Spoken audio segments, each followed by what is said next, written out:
Is the mic on? Episode 61. What's wrong with Orny Adams is... I always forget. Like and subscribe. Like and subscribe and share. I always forget one. Like, subscribe, share. Everyone else gets this right. I can't. Like, subscribe, share, write a review. Like, share, subscribe. Send me your kidney. Just send me your kidney. It's really hard groveling. It really is. It's so much to catch you up on. It's unbelievable. But I finally cracked what drives me nuts about self-checkout. I know everyone's talked about this self-checkout, but the other day I'm doing it, and I'm going to get into why, but I had to replace a part on my toilet. Like, glamorous life of mine. I was on a private jet, and then 12 hours later, 10 hours later, I'm replacing a part on a toilet.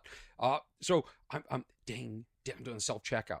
Like, it's so insulting that we have to check ourselves out. And we're forced to do it because they don't put people on the registers anymore. You see a line of registers, you look around, there's 20 registers and then one person on it. One person. So now, I'm just sitting there. Ding, ding. It's mindless. Bang, bang, ding. And I look up. This is when it gets really insulting. And there's an employee watching me. Okay? Their job is to watch me do their job. I'm doing their job. They're watching. It's like I'm in training. It's insulting. They get to sit there and do nothing while I do all the work. And then, dang. And I mock them. I look at them and go, look at me. Look at this. No training. I got this. Look at this. Huh? Oh, by the way, I'm going on break in about 5 minutes. Oh, yeah. I mean, it's just, this world. Why aren't we objecting to everything more? I guess maybe we are. Maybe we are. Well, it's official. The episode has started. Here is the theme song, What's Wrong with Orny Adams? Little friend. That's me. Boy, I have become a mental invalid. I just can't. My thoughts, I don't know if it's long COVID, really long COVID, extremely long COVID. I don't know if it's just I've lost my mind. Maybe I've lost my mind. Maybe that's wrong. What's wrong with Orny Adams? He's lost his mind. What's wrong with Orny Adams? Lost his mind. I'm going to talk about physical therapy for my knee, going on tour with Howie Mandel. That explains the private jet because, I'm not getting it on my own. We're going to talk about my new replica Eames chair. We're going to talk about Ken and Orny repair things, which includes a toilet bowl. Which includes a toilet bowl for all you people that think that I'm not a man of the people. I am. Maybe you've seen the video online. Talk about going to the hardware store. Boy, I get no respect there. Talk about the fan that came up to me at the hardware store. And we're going to talk about oil changes. I don't know. The Army Hammer document. What do you want to talk about? Want to talk about my video on YouTube? I feel rejuvenated. I have a second wind. I feel reborn. I feel a sense of hope. I feel a surge. I feel excitement. Because I begrudgingly... Now, one of the missteps I made during COVID, my agent, who's now my manager, said, hey, put your last special, More Than Loud, up on YouTube. And I said, no way. Not giving it away for free. Let's sell it. Let's sell it to another streamer. Let's sell it in conjunction, combination with, let's package it. Let's package it and give it to, one of these streamers.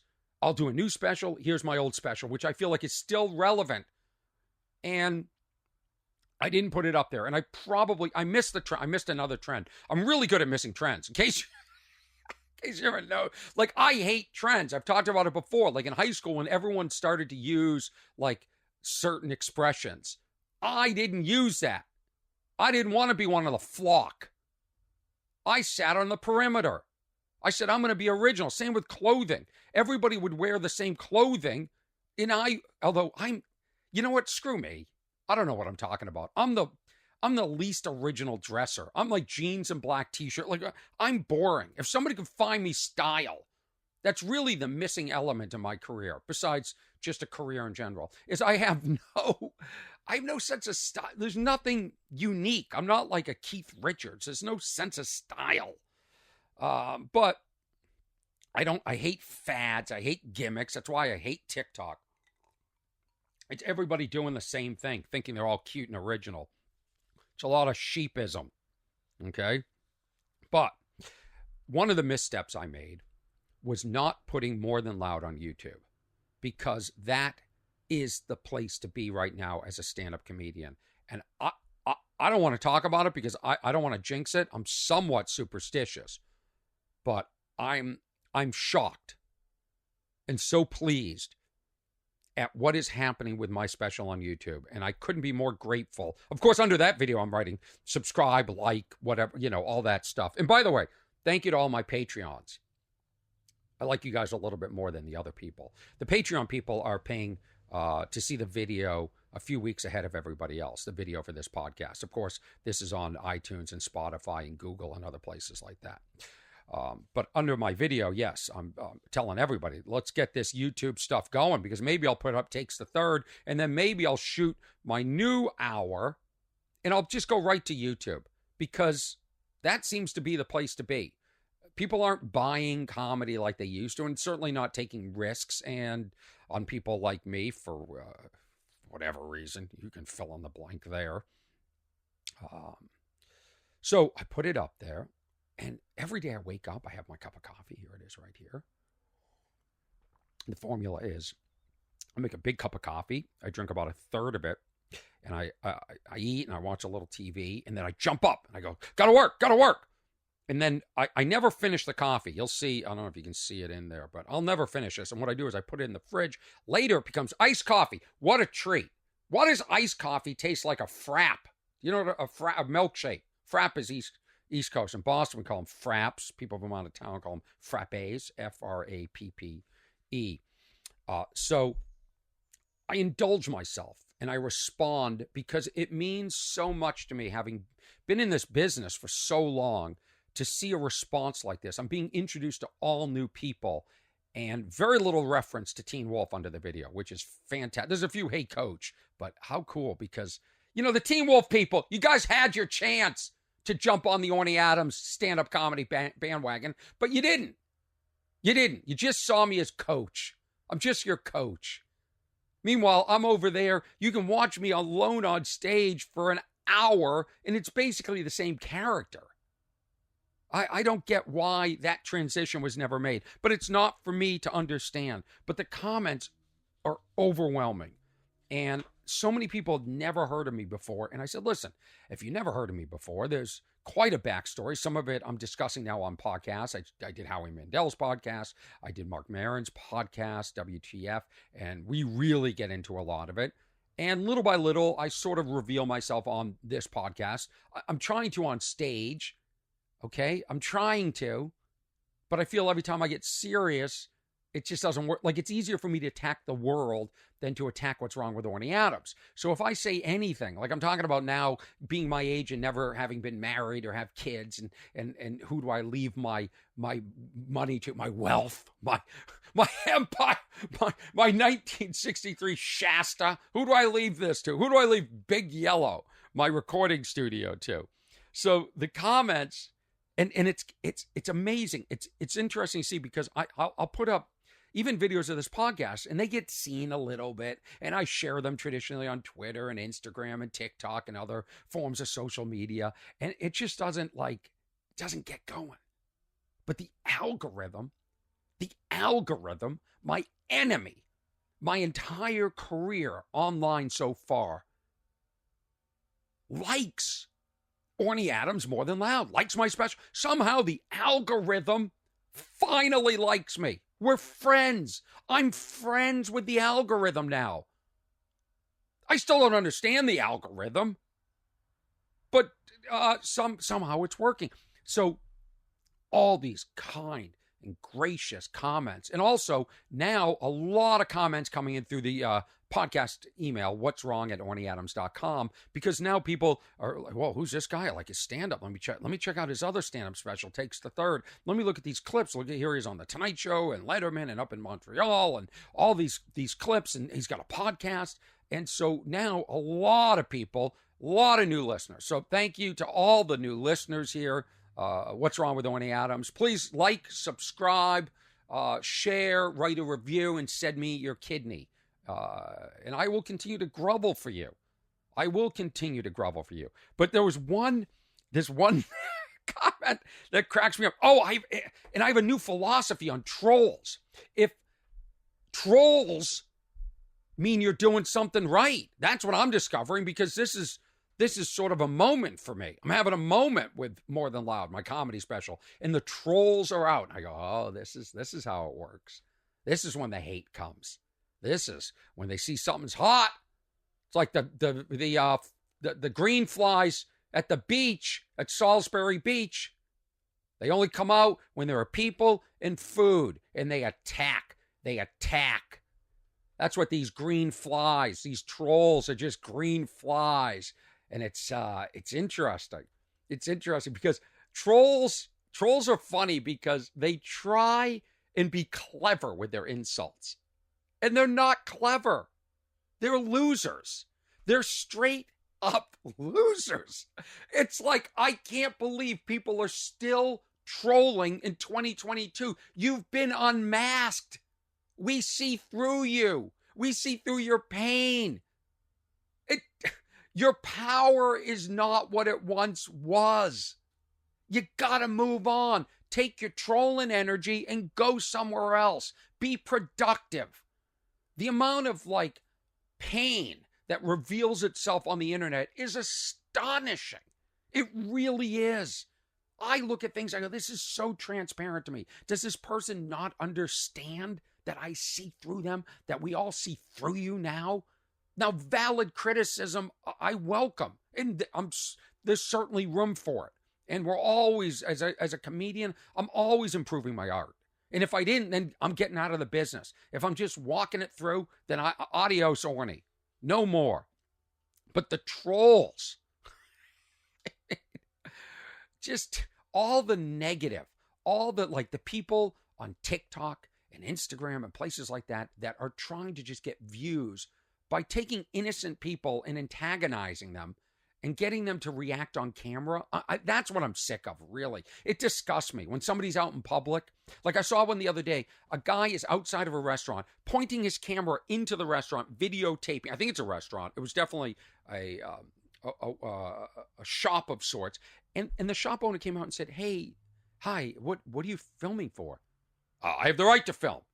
"Hi, we know you have the right to film. What are you filming for?" And on the video it said, "Another Karen loses it." For the woman never lost it. She was polite. She's like, "Well, could I ask you not to film?" And he said, "Sure, you can ask me not to film." Now this guy's trying to get a rise out of her.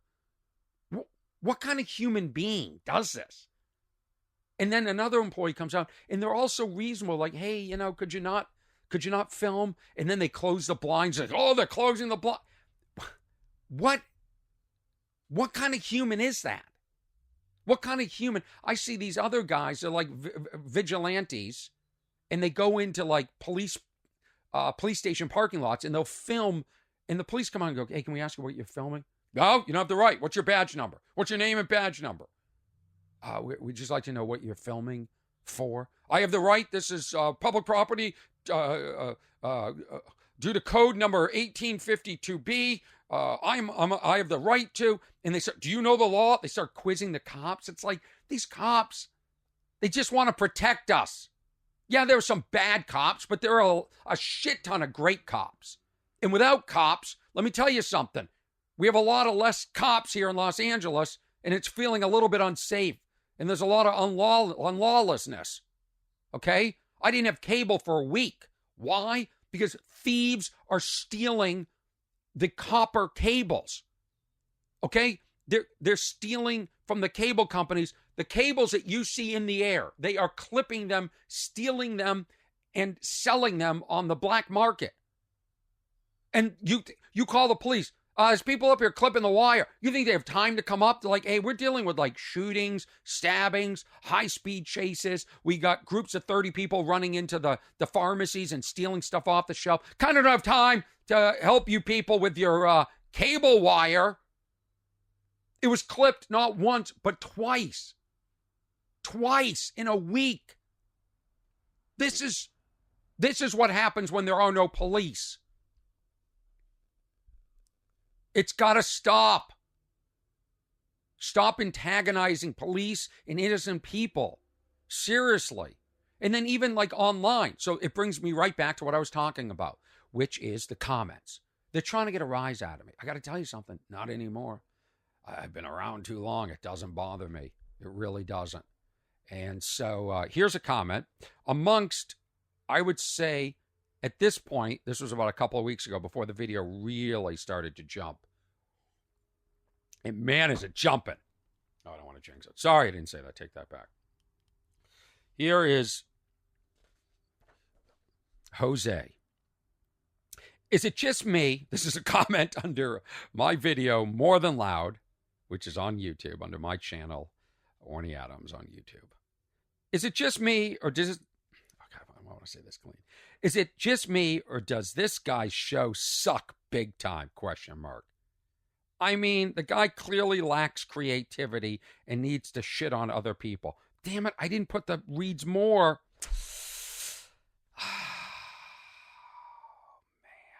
Now I don't, this doesn't work. This doesn't work because he said more, and I think he took the comment down. Because I wrote back, your comment sucks big time. I mean, you clearly lack creativity and desperately need to shit on people in comments under their videos. Maybe it's just me, but I expect and hope for more from my fellow humans.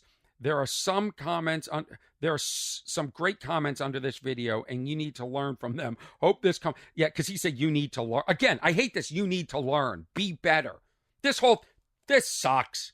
Anyway, Jose wrote back, nice comment. Now he appreciates my work. Either way, at least this show sucked for those who are not over 40 or something. But it looks like maybe you do have some comedic skills. Yeah, I think so. Looking forward to having a special about something other than shitting on other people. I don't know what he's talking about. That's not what this special's about. Watch it. I would gladly watch that and even pay to go watch a given show. Please excuse my ignorance about your repertoire, whatever that means. If you do have other shows about other stuff, please point them out to me and I will inform myself. What am I? Is this a bot? Hope to hear back from you. Kudos for tending to your YouTube comments. It takes time and effort, but it is appreciated. Have a great day. I wish... what happened was I took... This bit sucked. I took his comment and just turned it completely around him, meaning you need to learn. And then I said, well, you need to learn from the other comments. And it was clever. It was such a cleverly written piece, and screw me for not expanding the more now when I did the screenshot and printed it out. And I think that here's the thing. I think Jose deleted it. I think he deleted his comment. And sometimes some of these trolls, and he wasn't a troll. I think he actually felt the way he felt. And that was his criticism, which I appreciate and I respect. But I'm going to attack it. I think some of these trolls, not Jose, just want attention. They just want attention. Here's an email that came in, a nice one from DP. She said, use my initials. Hi, Orny.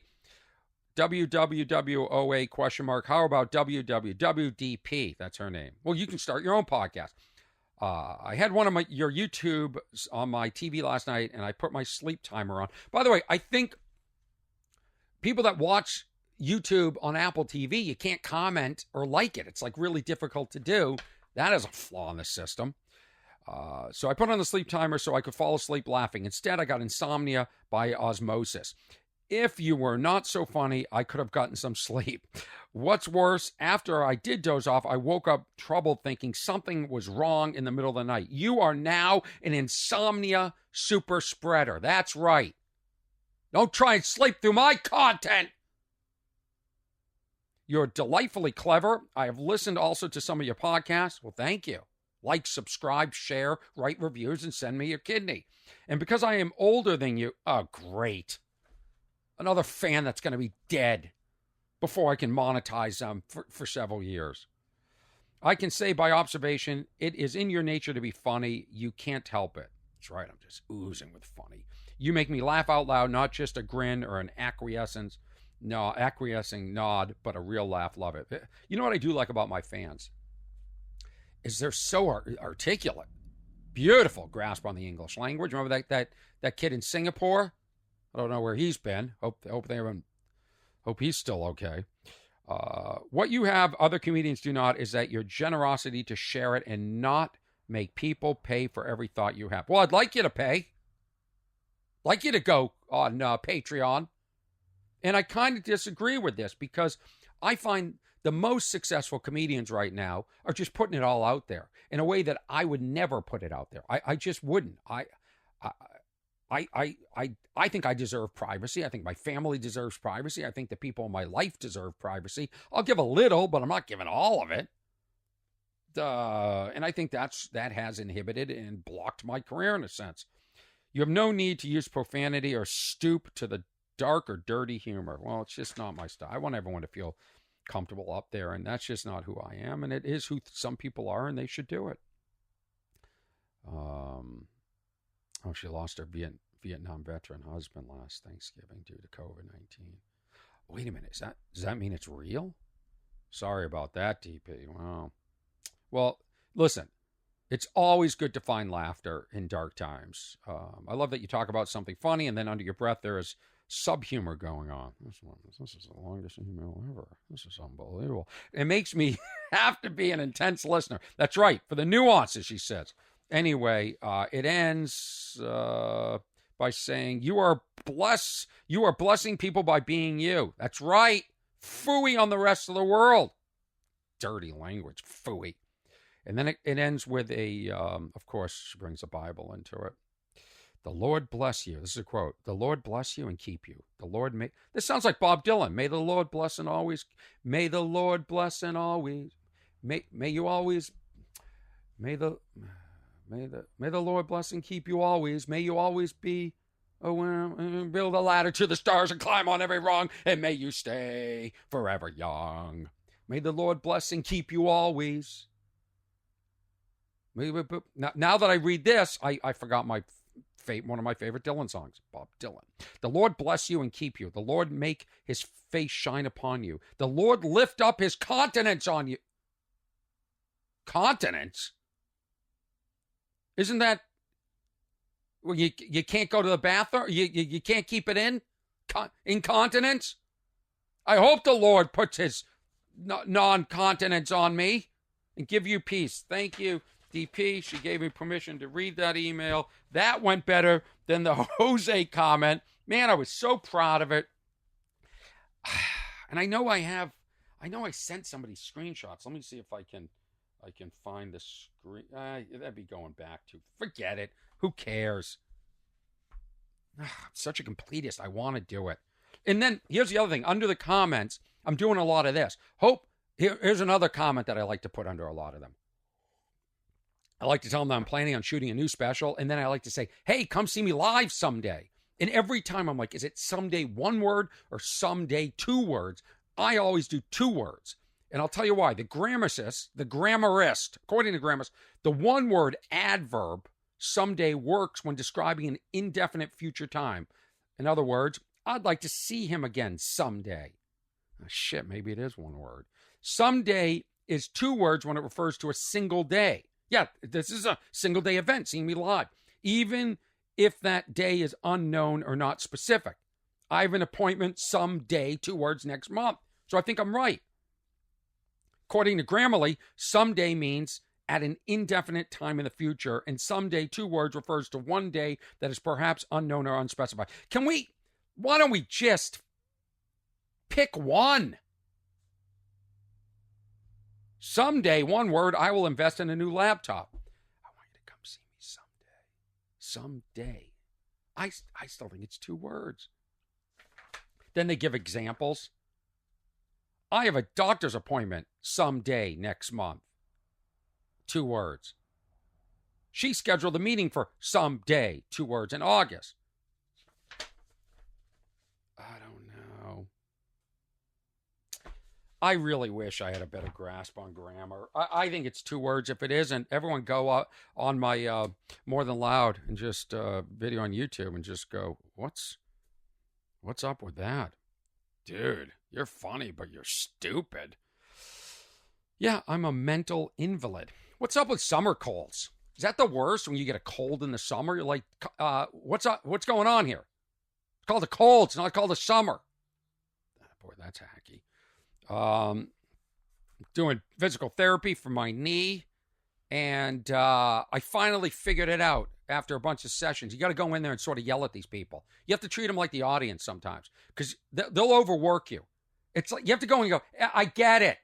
First of all, I would never date a physical therapist. In fact, I don't want to be friends with physical therapists or dentists, because these groups of people, they're never happy. They always want more. Like you go to the dentist, they're like, are you brushing your teeth? Yeah, after every meal? Yeah. Are you brushing this way? No, I brush this. Well, that's wrong. Brush this way. Are you flossing 3 times a day? Yeah, I sure am. 8 times. Floss 8 times. Same with physical therapy. Are you stretching before the workout? Yeah. Do you stretch after the workout? Yeah. How about in the middle? Are you stopping in the middle and stretching? Like, no. Well, you need to do that. Like these people are never happy. And the physical therapist, first of all, dentists take their teeth too seriously, and physical therapists take their bodies too seriously. Most of these people are ex-athletes. Like one of the people working on me was in the Olympics. Okay, I'm not Olympic level of physique. You don't need to prove to me what you're how I don't need to force my body. I don't need to test my body to those limits. They do this thing called blood flow restriction, where they put a tourniquet on my knee, on my thigh, actually right near my groin. Okay, they tie it up like it's an Army Hammer date.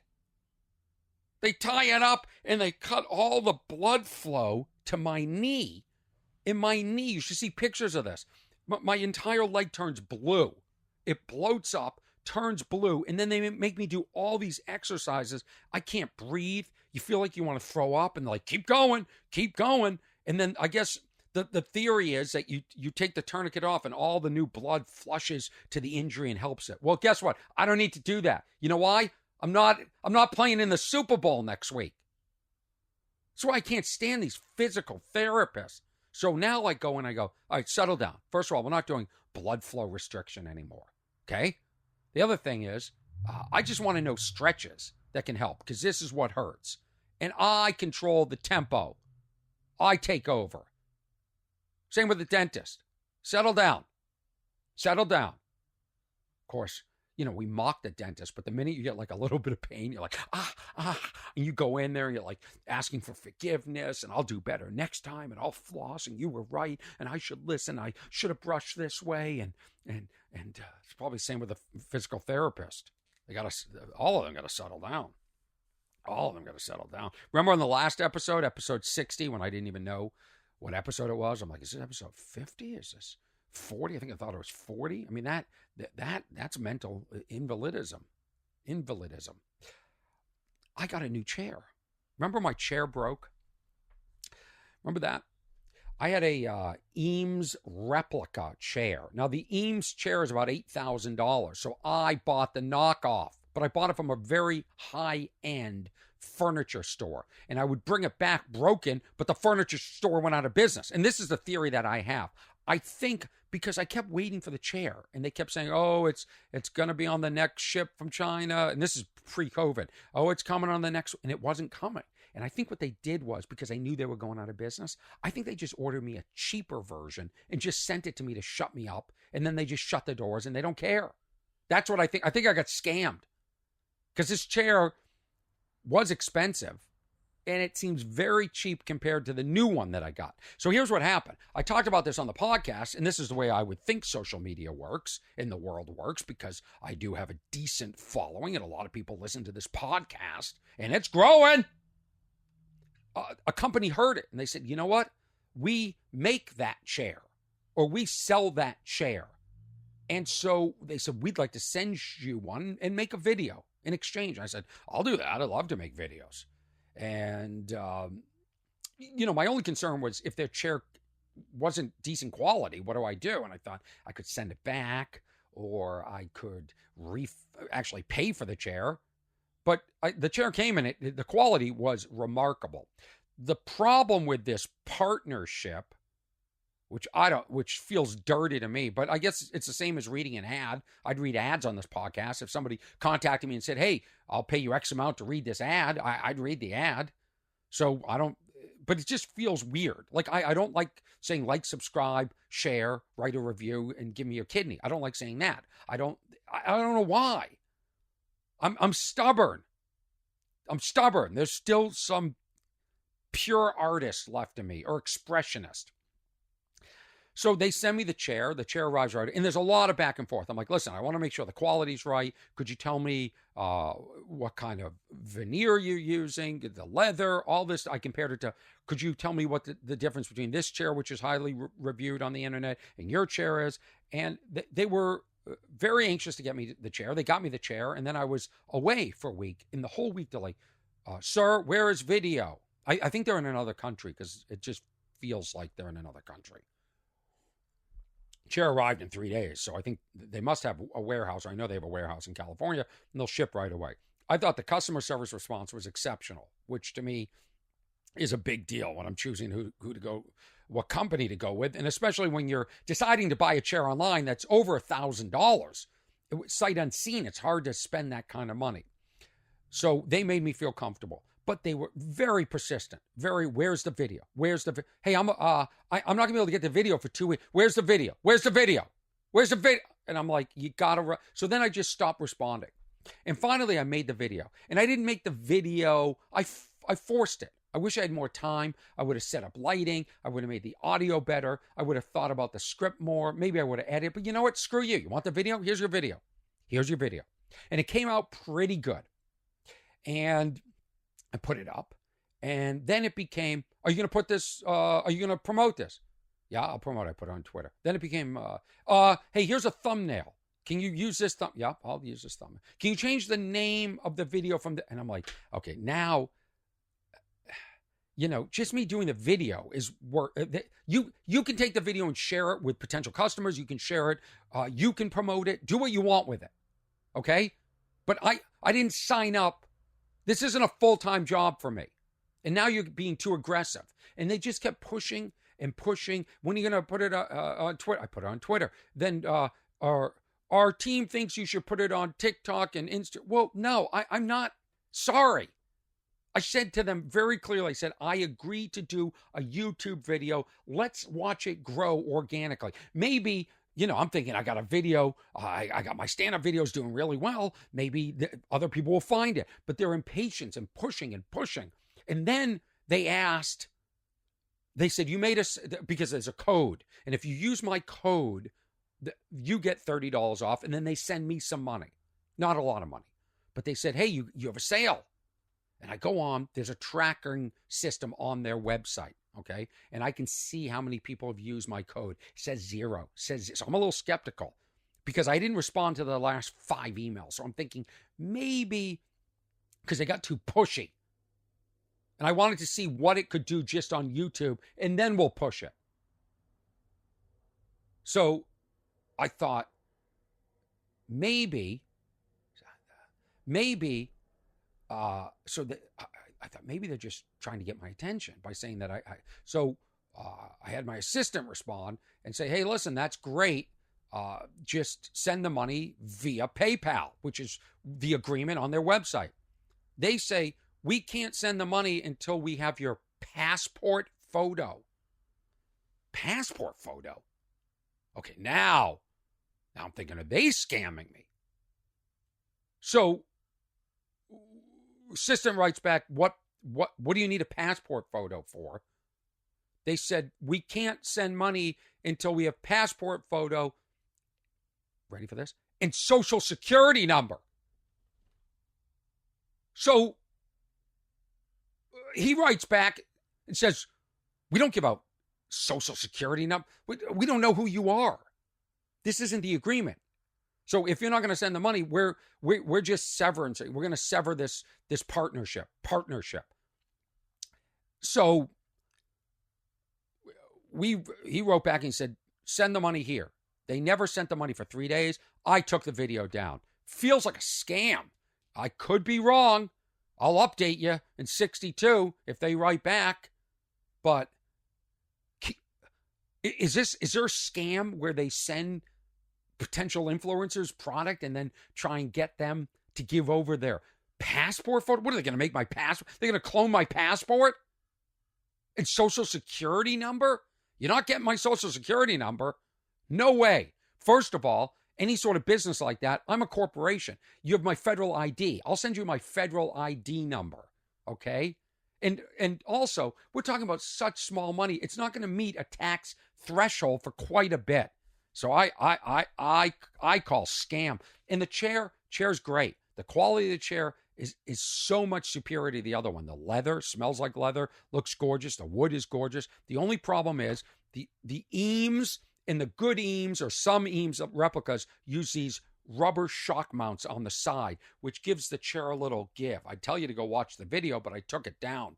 And this one, it uses metal, and it'll last forever because the rubber shocks, they give in and it breaks. And that's what happened to my replica. It's what happens to eames. So these ones are made out of metal, and it's a stiffer chair. But Ken, my neighbor Ken, likes it better. It's like a firm mattress. Have you watched, moving on, Ken and I fixing stuff around my house? Ken fixed, we had a battery problem here in the Shasta. Ken fixed it.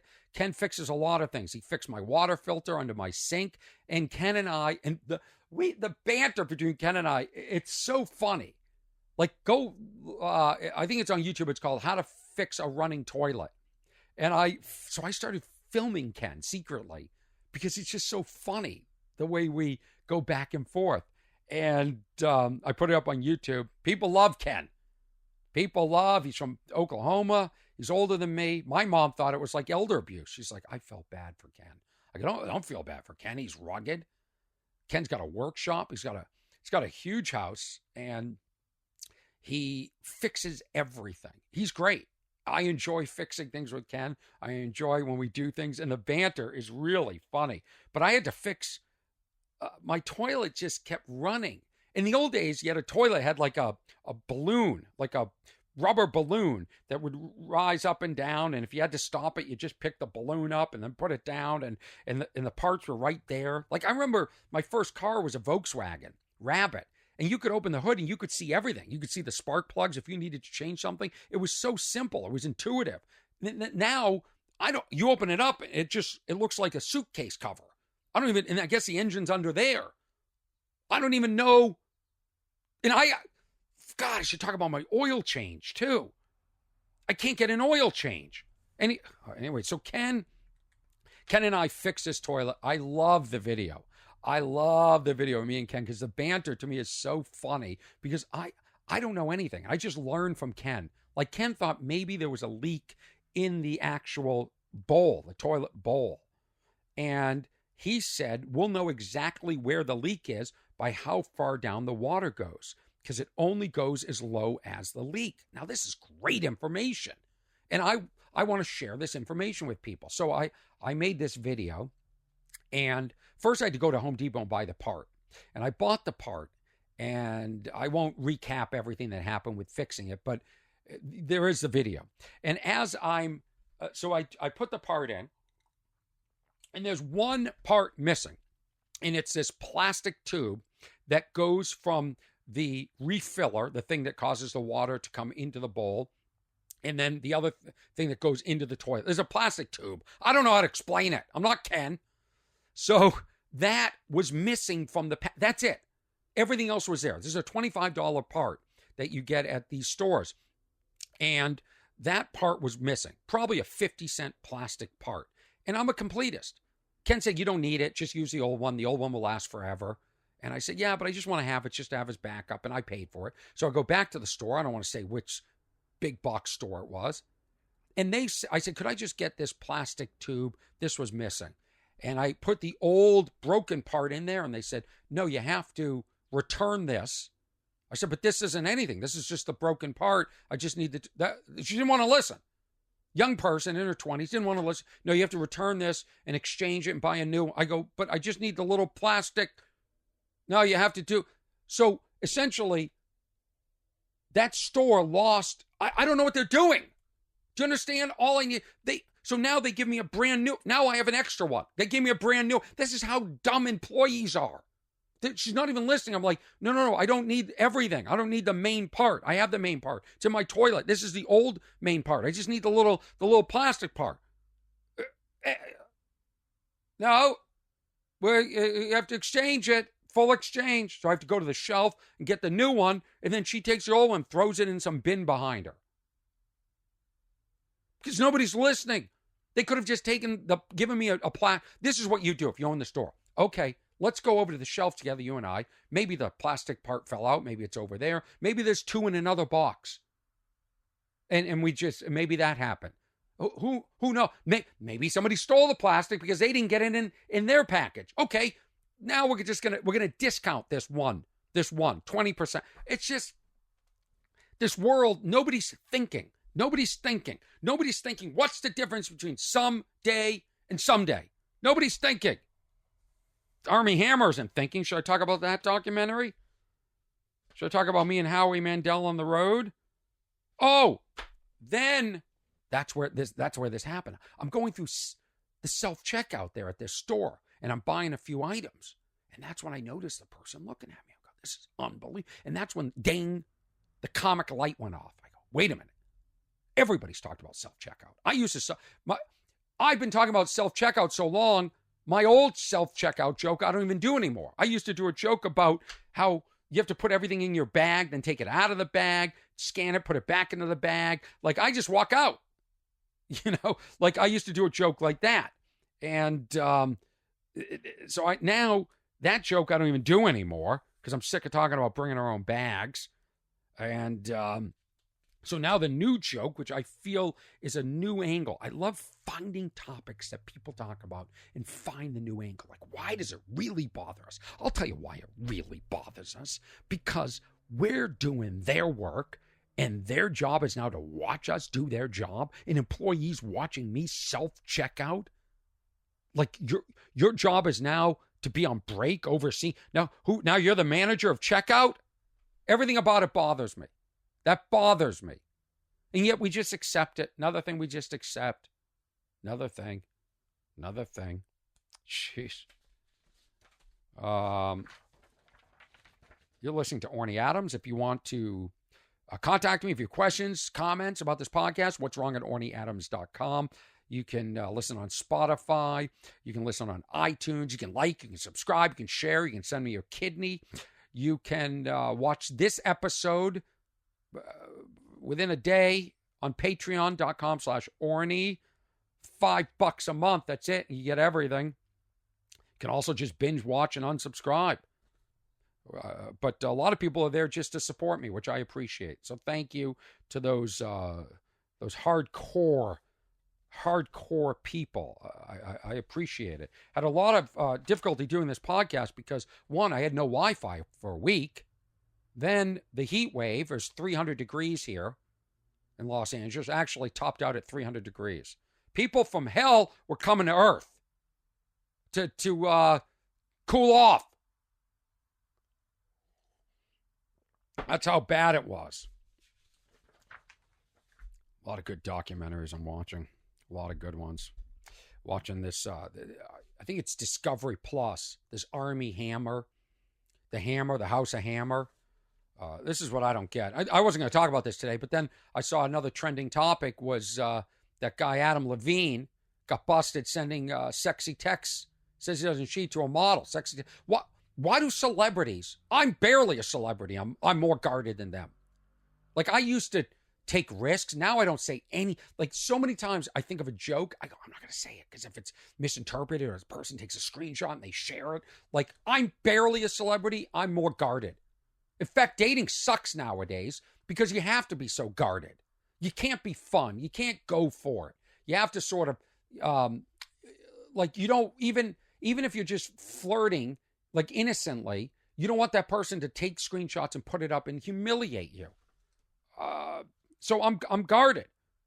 I'm guarded. I'm more guarded. That's where I am in the modern world. I don't take the risks. So I spend more time with myself, because when you spend time with yourself, I'm not going to cancel me. I don't think. So anyway, this Hammer documentary, it's unbelievable. Armie Hammer's an actor. He's the, I think, grandson or great-grandson of Armand Hammer, who was it Occidental Oil? He owned an oil company in Texas, made a ton of money. Turns out he was corrupt. In the documentary, it reveals he's involved with the Soviet Union and the KGB, and that he's an abuser. Then his son's an abuser. Then the father of that guy abuses the daughter, Casey. Casey's the aunt to Armie. Armie is abusing people. He's an actor. Now, this is all in the documentary. I have no opinion. I'm regurgitating what I'm hearing. I'm not responsible for these words. The documentary is.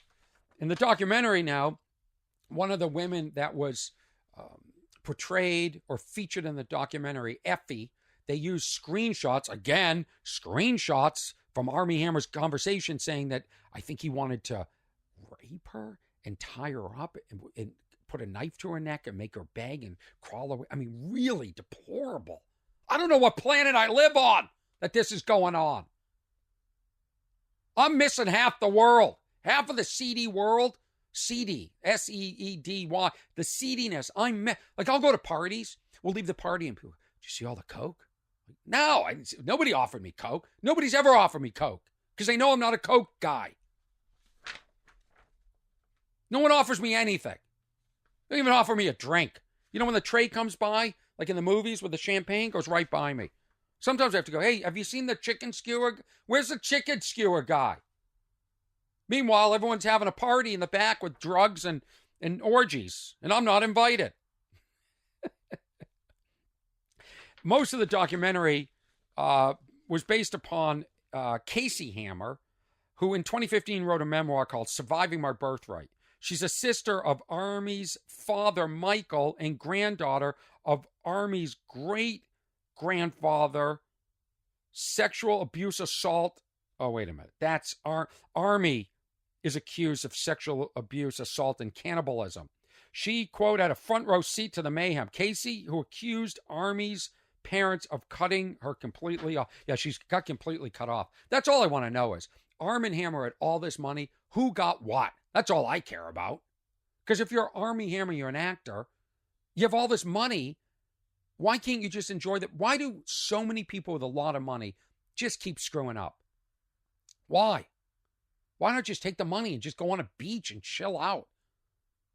Like, they must feel so guilty that they're just risking things in order to be found out. Now, this was generational abuse. The grandfather was abused. His son, Armand, his sons, now the great-grandson, Armie. It's passed on generational abuse. And they really detail it in the documentary.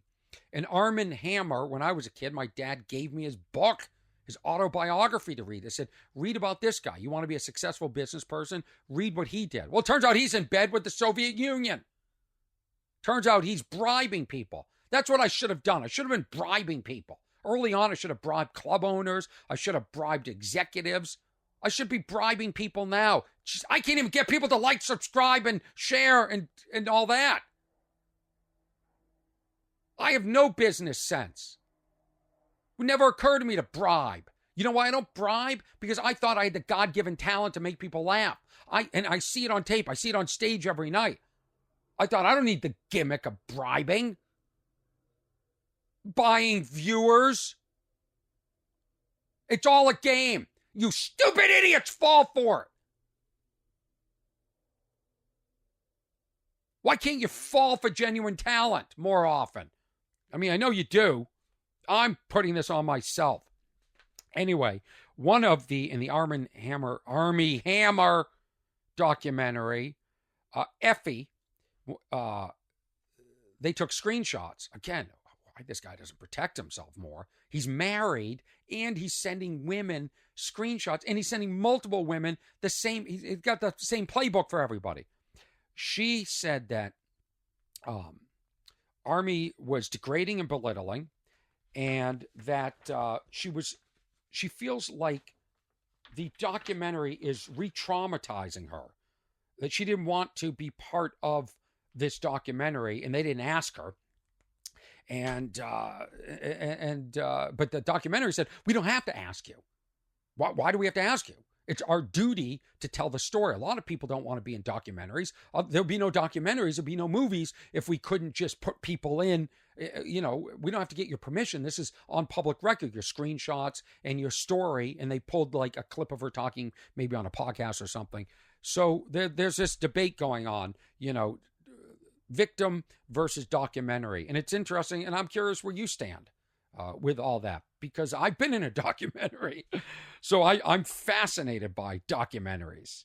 I really am. I really am. But yeah, there's a lot of abuse out there. A lot of bad people. Protect yourselves. A lot of bad people. We're not talking just like sort of bad, like not just like sort of one mistake. I mean, like habitual, compulsive, serial abusers. People that get off on pain, trolling pain, commenting pain, vigilantes, people in not vigilantes, but people in stores and antagonizing and instigating people for a reaction. And then there's just pure abuse. And again, I don't know the story. I don't know firsthand anything. I only know what I've read and what I've seen in this documentary. So protect yourself. Protect yourself. Protect yourself. Now I want to talk quickly two things and then get out of here. But this has been fun. I forgot what it's like to do a podcast on my own. It's fun. When I was in the hardware store, I was on the phone with my parents. I had the earbuds in, and I'm talking, and a guy comes up to me and says, Orny Adams? He goes, Orny Adams. Like that. I said, hey. He said, how you doing? I go, good. I said, I'm sorry, do we know each other? And he said, no. I'm a fan. I'm a young comic. I love your work. I said, I'm on the phone with my parents. I said, can we talk? Because any interruption to my parents, what is that? What? Hello? What's that noise? Hey, Mom, Dad, sorry. There's somebody just approached me in the store. What? What is that? You like you go into the car, slam the, what was that noise? Any interruption derails all their thoughts, the momentum. They can't handle it. They start spazzing out, right? So I'm just sort of like, hey, I'm on the phone with my parents. I go, I'll be in this aisle trying to find a rubber tube. I'm getting a free part for my toilet because this store can't figure out how to do an exchange for one little part. So I said, come find. Guy never found me. I felt so guilty. I circled that store 3 times. People think I'm stupid. I've told this story. They're like, what, to find the guy? I go, yeah, I don't want the guy to leave thinking that like I was arrogant or I wasn't happy he approached me. Like, I'm so insecure. I don't know who this comic is. I was hoping he would find me on Instagram and say, hey, dude, I was the guy who just approached you in that store. I didn't mean to interrupt you. But meanwhile, he interrupts me. I feel bad. So he never did. So now I'm on the podcast talking about, if you're the young comic, male comic that came up to me in a hardware store and I was on the phone with my parents, I apologize. I wanted to talk to you. I don't mind when people come up to me. I mind when people sneak pictures of me. That bothers me. At least just say hi. All right. Email for the podcast is what'swrong@ornyadams.com. You can go to What's Wrong, teamwhat'swrong.com for everything. I just got back last week. I was on tour with Howie Mandel, and we were in New York, Long Island. Then we did 2 shows in New Hampshire. We were together for a couple days, and it was fun to get to know Howie because I did Howie's podcast. I sort of called him out on something and I didn't think he liked it. I feel like there was a lot of tension. And when I left that podcast, I didn't feel good about myself. I thought I damaged my friendship with Howie. And I thought Howie and I will never be in touch. And then about 2 weeks later, I was home in Boston and I got a text from his assistant or his road manager, Rich. And he said, hey, dude, Howie wants to take you out on tour. We're going here next week. We fly private jet. Do you want to join us? I call my manager. I go, what do you think? And he said, do it for the experience. And so I did it. And the shows, the show in Long Island was fantastic. And the New Hampshire shows were good. It was good to sort of be home in the area. My dad came out. My sisters with their husbands came out. My mom didn't come out because she was worried about COVID. But I just feel so fortunate to be able to do shows and have my family come out. Now, it isn't my audience. This is what's strange. This is what's wrong with Orny Adams. This is what's so strange. I was more worried about the shows than anybody else, than Howie, than anybody. It's strange. It's strange how serious I take everything. So, for instance, when we were leaving, I can see like my face is blown out on the camera. That's what's great about working in variable lighting here in Big Shasta, in Big Yellow, is that throughout the day the sun comes and goes, and then all of a sudden I look blown out. I pray one day I will be able to have somebody in here. Oh, I just shut the light. Why is my face? You know what it is? Maybe it's the side light. I pray someday I have a team. That's what I pray for. I feel like I look like an angel. The sun must be bouncing off a piece of metal or something in here. Anyway, so I'm the only one on the tour. So on Friday, this is the schedule. We're flying in a private jet to Long Island. We get off the private jet. We get in a car. We go straight to the venue. I get on stage. I said, feels like we're cutting it a little bit close, leaving at 9:30 to go to the East Coast for a show that starts at 8. Well, turns out I'm right, because the jet's delayed. Then the jet gets delayed even more. Right? Now we go to Howie's. I go to Howie's office to hang out and wait for the jet. Now the jet has mechanical problems and they can't get us another jet. So now, even if we left within a half hour, we're getting there at 8:15. Okay? Howie's just sitting there making TikToks. Just having conversation. He's not worried at all. I'm in complete panic mode. Okay? What just happened? The sun just changed again. I'm in complete panic mode. I'm thinking, what's going to happen? We can't miss a show. Like, should we get an opening act to go on and stall? So then when we show up, I'll go right on stage. Like, what do we do? Howie's just sitting there all nonchalant. Like, yeah, it's cool, dude. We'll get there. And if we don't get there, then it doesn't I go, no, we can't miss a show. But here's the thing. What I discovered is, even with somebody else doing all my travel, flying private, having cars, I still can't relax. And Howie is like so chill and cool. Like, it was such a pleasure. We had so much fun together, just laughing and making fun of things. And the fans that came up to Howie, which is 90% of them, and the 10% that knew me, it was fun. It was a really cool break. And I appreciate Howie taking me out and doing that. It was fun. But what I learned about myself is, even if it's not my show, even if I'm not worried about selling tickets, okay, I worry about other things. Oh, and most importantly, and then we'll bring it home. So thank you, Howie. And I'm glad that our friendship is back. And then Howie invited me to a taping of America's Got Talent, and I went to that the following week. Here's the thing, okay? And this will make no sense to you. But I think I was so anxious. About doing this tour that I forgot all my toiletries. I have 2 big bags of toiletries. Now, I downsized to a smaller suitcase because I didn't need as much. I forgot everything to brush my teeth, floss, all the stuff, my hair gels. So now I had to find hair gel on the road. And I got to tell you something, okay? I got to shut this door. I got to tell you something.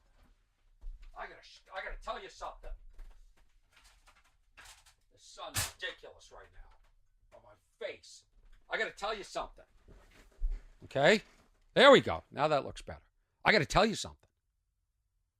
I can't do a show if I don't have the right hair gel. I was self-conscious the whole time. Howie and I walked to a pharmacy. We walked for miles, and like I think we were in Nashua, New Hampshire, or something, or I don't know where we were. I can't remember. We walked for miles, and I'm looking at all these. All I want is my gel. I mix 2 kinds of gels. I travel with 5 hair gels, and depending on the mood of my hair, I design the proper mixture. And like right now, hold on, let me see what my hair looks like. Hair's looking pretty good. Hair is looking pretty on point. Excuse me. Okay? I was self-conscious the whole time. And I came downstairs and I said to them, night 1 or night 2. Now the hair looks horrible. I said, my hair gel's not right, but I'm still going to do the show. And I meant it. I meant it. Episode 61 is done. Thank you, Ernesto Hurtado, for mastering this audio. I want to thank everyone. I'll be curious what happens to that chair. I wonder what that company's really up to, asking for my social security number. I don't like that. And thank you, Ken. Oh, by the way, Ken, the agreement was, bringing this down with Ken, I said, Ken, fix the old chair, which he did. I said, fix it like it's going to be yours. And if you do really well and I get a new chair, you can have it. I didn't think maybe I'd want to put that chair in another room in my house, which is what I ended up wanting to do. Because that chair, I loved it. I had it for a few years. It was like an old glove. I just fell into it. It absorbed me like a pillow. And people love the way I say pillow. Always making fun of it on stage. And so I had to be true to my word, and I gave Ken the chair. So Ken has my old chair, which is fair because he helped me fix my toilet, my sink, and my Shasta, and the chair. So thank you, Ken, for everything. And please watch that video. I think you'll really get a kick out of it. I didn't get to talk about my oil change, but we talked about so much other stuff. So thank you for listening. Thank you for my Patreon subscribers. Please like and share. Do everything. Help me out a little bit. And if you haven't had a chance, I implore you to go to YouTube and watch More Than Loud, my last stand-up special. According to the comments, it still holds up. And I'm planning on shooting another one. I'm going to shoot another one this year. So stay tuned, and thank you for listening. And we'll chat soon, right? Yeah? Okay. Have a good day, everybody.